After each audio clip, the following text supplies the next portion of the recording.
One. Doctor साहब, क्या हाल है आपके, कैसे हैं? वालेकुम अस्सलाम। अल्हम्दुलिल्लाह मैं बिल्कुल ठीक हूँ। सलमान, आप कैसे हैं? मैं बिल्कुल ठीक ठाक डॉक्टर साहब। आज यूजुअल एनर्जी से ज़्यादा डाउन लग रहे हैं, तो आई एम अज्यूमिंग कि रोज़ा शुरू में तो नहीं लगा, लेकिन I think somewhere at the end लगना शुरू हो गया। तो डॉक्टर साहब बस हैंग इन देयर, थोड़ा सा टाइम और बचा, नहीं काफ़ी टाइम और बचा इनफैक्ट लेकिन लेट्स सी। अच्छा डॉक्टर साहब, मैंने कहा कि let's just welcome our audience again. This is episode number 20 of Sehat Talks. और रमज़ान का ये हमारा आखिरी एपिसोड होगा आई बिलीव। और सिंस रमज़ान के एंड पे वी हैव एक हमारी कह लें कि खुशी का एक मौका आता है हम सबके लिए, वो ईद है। तो उसके हवाले से आज हम इस एपिसोड में बात करेंगे, दैट इज ईद स्पेसिफिकली। तो डॉक्टर साहब, let's just jump on to the first question. थोड़ा सा ओपन एंडेड रखूंगा इस सवाल को कि ईद पे खुशियां माशाल्लाह सब मनाते हैं, everyone is out there celebrating. लेकिन कई बार ऐसा होता है कि उन खुशियों के बीच में भी कुछ नुकसान हमें देखने को मिल जाते हैं। तो इस बारे में आप क्या कहेंगे? अब मैंने ओपन एंडेड न रखा है कि सारे नुकसान आप कवर करें आप। अच्छा, मैं तो पहले तो खुशी की बात करूँगा। देखिए, चांद नजर आता है ना, तो अक्सर लोग उसमें एरियल फायरिंग करते हैं। ठीक है, तो एरियल फायरिंग इतनी खतरनाक है कि ये जो गोली उड़ जाती है, जब ये वापस आती है तो उसकी स्पीड इतनी होती है कि ये किसी भी बॉडी को पियर्स कर सकती है। तो उसके अंदर वो उसी रफ्तार से दाखिल होगी जिस रफ्तार से वो, आप यूँ समझ लें कि जिस रफ्तार से वो ऊपर फायर की गई, काइंड ऑफ। मगर वो मतलब इतनी ज़्यादा खतरनाक होती है कि उससे फेटल इंजरी हो सकती है, लोग मर जाते हैं, अपनी जान से चले जाते हैं। तो एक तो इससे परहेज करना चाहिए। दूसरा, हमें सड़कों पे नौजवान नजर आते हैं वन व्हीलिंग करते हुए और तेज बाइक चलाते हुए। और ये भी अपनी जान की हिफाजत करना इंसान पर फर्ज है।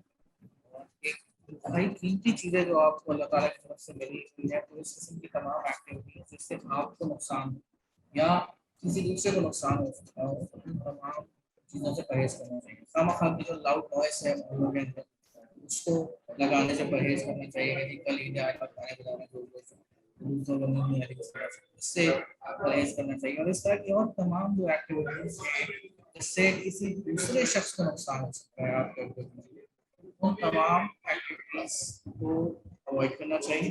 आपकी आज़ादी वहाँ खत्म हो जाती है जहाँ से दूसरे की जरूरत शुरू होती है। कोशिश डॉक्टर करेंगे साहब, जितनी भी एक्टिविटीज हों। आपकी आवाज थोड़ी सी डिस्टॉर्ट हो रही है काफी ना, तो कैन यू जस्ट माइक थोड़ा करीब लाके अगर आप बोलने की कोशिश करें। ओके, सो मैं ये कह रहा था कि आपकी आज़ादी वहाँ ख़त्म हो जाती है जहाँ से किसी दूसरे की हदूद शुरू होती है। तो उन दूसरों की हदूद का ख्याल रखना हमारी जिम्मेदारी है।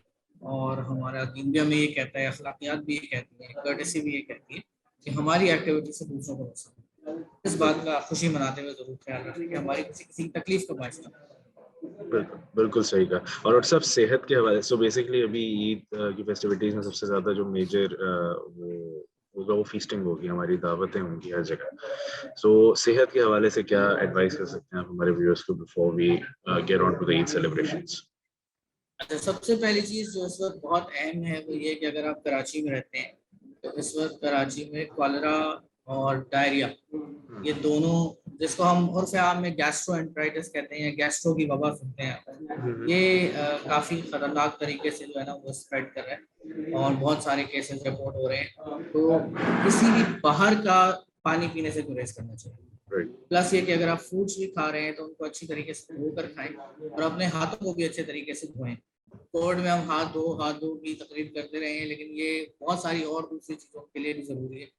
तो कॉलरा या डायरिया के जो दीगर अवामिल हैं उन सबसे बचने के लिए इंतहाई अहम है कि अपने हाथ अच्छी तरह से धो के या जो भी खाने की चीज़ है उसको हिफ्ज़ान सेहत के मुताबिक तैयार किया जाए, उसकी सफाई का ख्याल रखा जाए और उसके बाद उसको कंज्यूम किया जाए। पहली चीज़ तो ये है। दूसरी चीज़ ये है कि कितना खाया क्योंकि अब रमज़ान में हमें क्योंकि कम खाने की आदत हो जाती है, काइंड ऑफ। अगर आप शाम में बहुत ज़्यादा नहीं खाते हैं तो आपकी मेरे को इतनी आदत नहीं होती पेट भर के खाने की।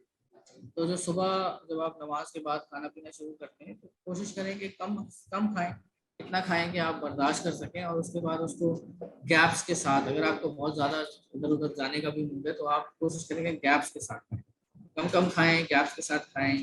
अब गर्मी बहुत है तो अपनी हाइड्रेशन का ख्याल रखें, बाहर की चीज़ें खाने से जितना परहेज कर सकते हैं करें। तो ये चंद चीज़ें हैं जो कि हेल्थ के लिए बहुत ज़रूरी हैं। प्लस ये कि रिमेम्बर दैट कि हेल्थ के लिए एक्सरसाइज भी आती है, तो अगर आप एक्सरसाइज करते हैं तो उस रेजीम को ना छोड़ें।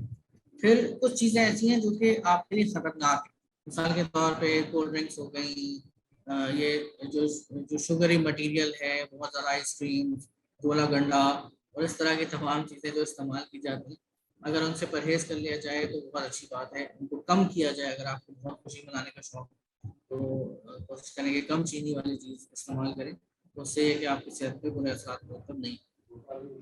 रमजान में जो कुछ हासिल किया डॉक्टर साहब जारी कैसे रखें?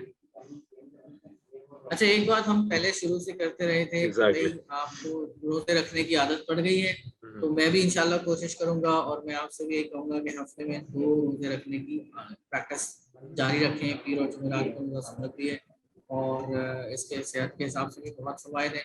तो अगर हम ये कंटिन्यू कर सकें, हम कम देखिए, हमें पता है कि हम सुबह से लेकर रात तक या एटलीस्ट शाम तक बगैर खाए रह सकते हैं, तो आप एटलीस्ट जो दरमियान का हिस्सा है ना दिन का, उसके अंदर कम से कम कोशिश करें कि ग्रीन वेजिटेबल्स ले लें, आप फ्रूट्स ले लें, ताकि आपके खाने के बीच में गैप आए।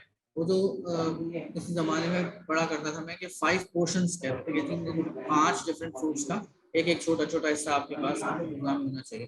कोशिश करेंगे जो सुबह के नाश्ते से लेकर रात के शाम के खाने तक का टाइम होता है, उसके दौरान आप अगर फ्रूट्स ले लें, वेजिटेबल्स ले लें, सैलड बना लें, और सैलड बहुत अच्छे अच्छे तरीकों से बन सकती है, तो उससे ये फ़ायदा होगा कि आपकी जो हेल्थ है वो बहुत अच्छी हद तक कंट्रोल में रहेगी, और आपकी जो आपका वेट है वो आपको लगेगा कि हाँ यार ये थोड़ा मैनेज हो रहा है, मेंटेन। बिल्कुल बिल्कुल। डॉक्टर साहब, any ending note before we end the episode of Ramzan? और इंशाल्लाह ताला इसके बाद तो हमारी रेगुलर सीरीज ऐसी रिज्यूम हो जाएगी। So before this blessed month ends, anything that you would want to say to the viewers? सबसे पहले तो हम सब की तरफ से आप सबको ईद मुबारक, यानी जो हमारे नाजरीन हैं उनको हमारी टीम की तरफ से ईद मुबारक। और हम चाहेंगे कि आप इस ईद पर खुश रहें, सेहतमंद रहें, हेल्दी रहें, और अपने इर्द गिर्द उन लोगों का ख्याल ज़रूर करें कि जो ईद की खुशियों में इस तरह शामिल नहीं हो सकते। किसी किसी के बच्चे को यूनिफॉर्म, नॉट यूनिफॉर्म, ईद के कपड़े दिला दें, किसी के बच्चों को आप जो है किसी घर में कुछ खाने को भेज दें। अगर आपके कुछ ऐसे गरीब लोग हैं आपके घर में जो काम करते हैं, उन लोगों की खुशियों को बढ़ा दें किसी तरीके से, तो अल्लाह ताला आपको खुश रखेंगे, आप दूसरों को खुश रखेंगे। तो बस ये है कि अकेले खुश ना हो, दूसरों को भी साथ में खुश करें, तो उससे आपको इंशाल्लाह बहुत सारे फवायद महसूस होंगे और माशरे में खुशी फैलेगी। बिल्कुल बिल्कुल। और इसी के साथ Ramzan series comes to an end, और इंशाल्लाह ताला हमारी मुलाकात ईद के बाद ही होगी। I think will be skipping one episode because of Eid holidays, जो कि हमारा थर्सडे को पड़ता है। और इंशाल्लाह ताला एक वीक स्किप करके will be back on the track with a regular episode. इंशाल्लाह ताला we're again looking for sentiments, we're again looking for your ideas and comments कि किस तरीके से हम इस शो को और आगे लेके चलें। I think we've completed 20 episodes, और इंशाल्लाह ताला for many more. So thank you so much for tuning in. इंशाल्लाह ताला मुलाकात होती है ईद के बाद। Thank you so much, Dr. अल्लाह हाफ़िज़।